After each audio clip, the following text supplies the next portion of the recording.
Morning and नमस्कार दोस्तों, स्वागत है आप सभी का आपके अपने YouTube channel GK search engine पर।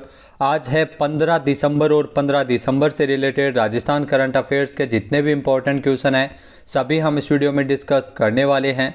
तो पूरा वीडियो बहुत ध्यान से देखना और वीडियो के एंड में मैं आपसे क्वेश्चन पूछूंगा जिसका आंसर आपको कमेंट बॉक्स में देना है। कल के वीडियो में मैंने आपसे क्वेश्चन पूछा था जो था हाल ही में राजस्थान के जयपुर के राजस्थान हाट जल महल में 4 दिवसीय फूड फेस्टिवल 56 भोग उत्सव 2022 का शुभारंभ किसके द्वारा किया गया था। तो इसका शुभारंभ किया था शकुंतला रावत ने, यानी कि सी ऑप्शन इसका बिल्कुल सही था। जिन दोस्तों ने सी ऑप्शन कमेंट बॉक्स में सही जवाब दिया था उनको हार्दिक शुभकामनाएं। 9 दिसंबर को राजस्थान की उद्योग मंत्री शकुंतला रावत ने राजस्थान हाट जल महल जयपुर में 4 दिवसीय फूड फेस्टिवल 56 भोग उत्सव का शुभारंभ किया था।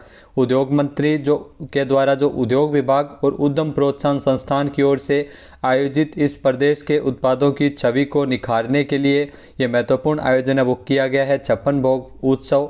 इस उत्सव में स्वादिष्ट व्यंजन, प्रसिद्ध मसाले, मिठाइयाँ, नमकीन, विशिष्ट खाद्य उत्पाद जो पदार्थ है अलग अलग क्षेत्रों की और रसोई से जुड़े परंपरागत और प्राकृतिक और अत्याधुनिक उपकरण एक ही स्थान पर उपलब्ध हो सकेंगे। तो 4 दिवसीय ये 56 भोग फूड फेस्टिवल है जिसका आयोजन जयपुर में किया गया है। चलिए स्टार्ट करते हैं आज के करंट अफेयर्स।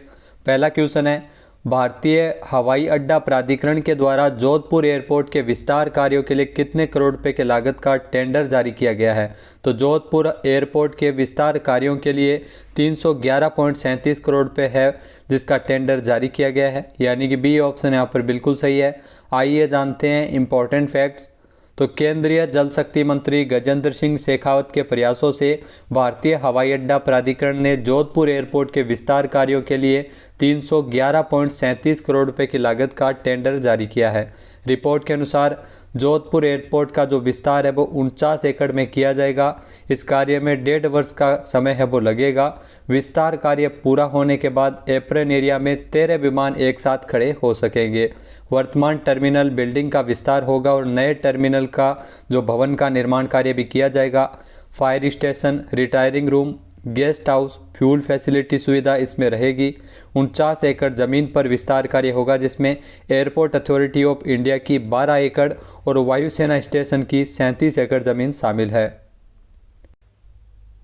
अगला क्वेश्चन है, हाल ही में अंतर्राष्ट्रीय ऊंट उत्सव का आयोजन 13 से लेकर 15 जनवरी 2023 तक राजस्थान के किस जिले में किया जाएगा। तो अंतर्राष्ट्रीय ऊंट उत्सव जो बीकानेर में आयोजित होगा अगले साल 13 से लेकर 15 जनवरी तक, यानी कि ए ऑप्शन यहाँ पर बिल्कुल सही है। आइए जानते हैं इंपॉर्टेंट फैक्ट्स। तो बीकानेर में अंतर्राष्ट्रीय ऊंट उत्सव का आयोजन है वो अगले साल 13 से लेकर 15 जनवरी 2023 तक आयोजित किया जाएगा। इस 3 दिवसीय ऊंट उत्सव का मुख्य आकर्षण बीकानेर कार्निवल होगा जिसमें बीकानेर की वास्तुकला, वाद्य यंत्र और वेशभूषा आधारित झांकी होगी। ऊंट उत्सव में मिस्टर बीकाना, मिस मरवण, ऊंट सजावट, फर कटिंग, इसके अलावा ऊंट दौड़ प्रतियोगिता सहित डेजर्ट एरिया में कुश्ती प्रतियोगिता, कबड्डी प्रतियोगिता, खो खो प्रतियोगिता, साफा बांधने की प्रतियोगिताएं और महिलाओं के लिए मटका दौड़ प्रतियोगिताओं का भी आयोजन रहने वाला है। तो जिला कलेक्टर बीकानेर के भगवती प्रसाद कलाल की अध्यक्षता में कलेक्ट्रेट सभागार की जो बैठक आयोजित हुई थी, इस बैठक में जो ऊंट उत्सव में देशी विदेशी पर्यटकों के साथ साथ सबसे अधिक भागीदारी हो सके इसके लिए तैयारियों हेतु निर्देश भी जारी किए हैं। नेक्स्ट है, राजस्थान में बाल श्रम और बाल दुर्व्यापार पर प्रभावी रोकथाम के लिए एक उच्च अधिकार प्राप्त समिति के गठन और संरचना के प्रस्ताव को किसने मंजूर किया है। तो सीएम अशोक गहलोत द्वारा इस प्रस्ताव को मंजूरी प्रदान की गई है, यानी कि बी ऑप्शन यहाँ पर बिल्कुल सही है। आइए जानते हैं इंपॉर्टेंट फैक्ट्स। तो राजस्थान में बाल श्रम और बाल दुर्व्यापार पर जो प्रभावी रोकथाम के लिए राज्य सरकार के द्वारा अहम निर्णय लिए जा रहे हैं। इसी अनुसार सीएम अशोक गहलोत ने ऐसे मामलों पर गहन अध्ययन करते हुए समाधान देने के लिए उच्च अधिकार प्राप्त समिति के गठन और संरचना के प्रस्ताव को मंजूर किया है। बाल श्रम और बाल दुर्व्यापार की जो प्रभावी रोकथाम के लिए उच्च अधिकार प्राप्त समिति के गठन और संरचना को मंजूर किया है, जिसमें आपको बता दें कि जो बाल अधिकारिता मंत्री है वह इस समिति के अध्यक्ष होंगे। वर्तमान में राजस्थान में बाल अधिकारिता मंत्री है ममता भूपेश। नेक्स्ट है, हाल ही में Rajasthan state handloom development corporation limited के परिसर जयपुर में जो कब तक हैंडलूम प्रदर्शनी कब से लेकर कब तक आयोजित की जाएगी। तो Rajasthan state handloom development corporation limited के परिसर में जो हैंडलूम प्रदर्शनी है जो 14 से लेकर 18 दिसंबर तक आयोजित हो रही है, यानी कि बी ऑप्शन यहाँ पर बिल्कुल सही है। आइए जानते हैं इंपॉर्टेंट फैक्ट्स। तो जयपुर में Rajasthan state handloom development corporation limited के परिसर में 14 से लेकर 18 दिसंबर तक हैंडलूम प्रदर्शनी कम सेल का आयोजन है वो किया जा रहा है। उद्योग मंत्री शकुंतला रावत ने हैंडलूम प्रदर्शनी का उद्घाटन किया था। राजस्थान के बुनकर और लिपियों के लिए उद्योग विभाग की ओर से बड़ी पहल की गई है, जिसमें प्रदेश भर के खास उत्पादों की बिक्री के लिए यहां पर मंच मुहैया करवाया जाएगा। इस प्रदर्शनी में नेशनल अवार्डी और उत्कृष्ट बुनकरों द्वारा तैयार हैंडलूम वस्त्रों की बिक्री भी की जाएगी। अगला क्वेश्चन है, हाल ही में राजस्थान के किस जिले में door to door garbage collection mobile app को लॉन्च किया गया है। तो हाल ही में राजस्थान के जयपुर में door to door garbage collection mobile app को लॉन्च किया गया है, यानी कि सी ऑप्शन यहाँ पर बिल्कुल सही है। आइए जानते हैं इंपॉर्टेंट फैक्ट्स। तो राजस्थान के जयपुर नगर निगम ग्रेटर के द्वारा जो एरिया के लोगों को अब डोर टू डोर कूड़ा कलेक्शन की शिकायत करने के लिए किसी पार्षद या कॉल सेंटर को फ़ोन करने की भी ज़रूरत नहीं पड़ेगी। जयपुर नगर निगम ग्रेटर के द्वारा 14 दिसंबर को door to door garbage collection mobile app को लॉन्च किया है। नगर निगम द्वारा जारी ऐप पर अपनी शिकायत भी दर्ज करवा सकेंगे। जयपुर नगर निगम ग्रेटर में इस ऐप की सुविधा केवल 2 जोन के लिए, जिसमें मालवीय नगर और मुरलीपुरा में बने मकानों के लिए शुरू की गई है। नए साल से यानी अगले साल जनवरी माह से कचरा कलेक्शन के लिए यूज़र चार्ज भी वसूला जाएगा। ये चार्ज मकान के साइज़ के आधार पर 20 से लेकर 150 रुपये तक होंगे। नेक्स्ट क्वेश्चन है, हाल ही में राष्ट्रीय शिक्षा नीति 2020 के विशेष संदर्भ में 18 से लेकर 19 दिसंबर को 2 दिवसीय अंतर्राष्ट्रीय सेमिनार का आयोजन कहाँ किया जाएगा। तो इस 2 दिवसीय अंतर्राष्ट्रीय सेमिनार को बीकानेर में आयोजित किया जाएगा, यानी कि ए ऑप्शन यहाँ पर बिल्कुल सही है। आइए जानते हैं इंपॉर्टेंट फैक्ट्स। तो राजस्थान के बीकानेर में शिक्षा संस्कृति उत्थान न्यास नई दिल्ली और महाराजा गंगा सिंह विश्वविद्यालय बीकानेर के संयुक्त तत्वावधान में विश्व के महान दार्शनिक, मनोवैज्ञानिक, समाजशास्त्रियों का शिक्षा में योगदान जो राष्ट्रीय शिक्षा नीति 2020 के विशेष संदर्भ में 18 से लेकर 19 दिसंबर तक 2 दिवसीय अंतर्राष्ट्रीय सेमिनार का आयोजन किया जाएगा। इस अंतर्राष्ट्रीय कार्यक्रम का मुख्य उद्देश्य नई शिक्षा नीति 2020 को वैश्विक परिदृश्य की ओर विकसित कर भारतीय सभ्यता एवं संस्कृति के नए आयाम स्थापित करना है। नेक्स्ट है, हाल ही में राजस्थान के किस जिले की ग्रामीण विकास विज्ञान समिति को राष्ट्रीय महात्मा गांधी सम्मान 2021 से नवाजा गया है। तो आपको बता दें कि जोधपुर की जो ग्रामीण विकास विज्ञान समिति को राष्ट्रीय महात्मा गांधी सम्मान 2021 से सम्मानित किया गया था, यानी कि ए ऑप्शन यहाँ पर बिल्कुल सही है। आइए जानते हैं इंपॉर्टेंट फैक्ट्स।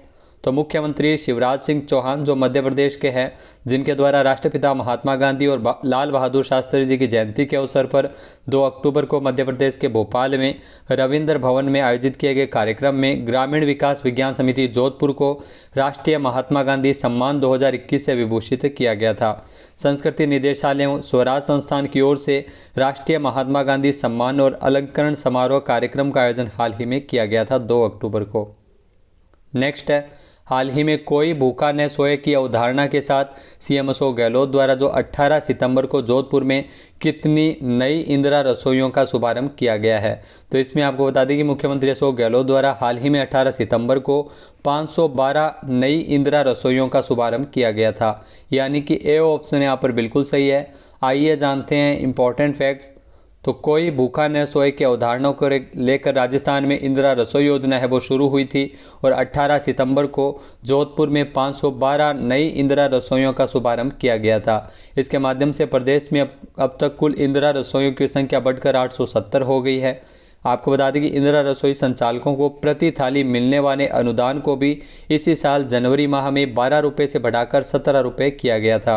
20 अगस्त 2020 को राजस्थान सरकार द्वारा कोई भूखा न सोए की संकल्पना को लेकर 213 नगरीय निकायों में 358 इंदिरा रसोइयों की स्थापना की गई थी और वर्तमान में बजट में इंदिरा रसोइयों की संख्या को बढ़ाकर 1000 तक किया गया है, जो अब 870 वर्तमान में हो गई है। नेक्स्ट है, हाल ही में इंडिया वाटर इम्पैक्ट समिट का 7वां संस्करण 15 दिसंबर को कहां शुरू होगा। तो इंडिया वाटर इम्पैक्ट समिट का जो 7वां संस्करण है वह 15 दिसंबर से नई दिल्ली में इसकी शुरुआत हो रही है, यानी कि बी ऑप्शन यहाँ पर बिल्कुल सही है। आइए जानते हैं इंपॉर्टेंट फैक्ट्स। तो 15 दिसंबर को आपको बता दें कि नई दिल्ली में 7वीं इंडिया वाटर इम्पैक्ट समिट है वो शुरू हो रही है। जी हाँ, 7वां संस्करण इंडिया वाटर इम्पैक्ट समिट का जो 15 दिसंबर को नई दिल्ली में शुरू होगा।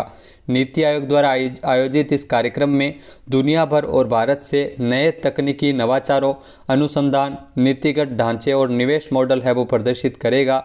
यह mapping and conversation of 5P यानी लोगों, नीतियों, योजनाओं, कार्यक्रमों और परियोजनाओं के चुनिंदा पहलुओं पर आधारित होगा। नेक्स्ट है, हाल ही में अपना जलवायु परिवर्तन मिशन शुरू करने वाला भारत का पहला राज्य कौन सा बना है? तो ये मोस्ट इंपॉर्टेंट क्वेश्चन है।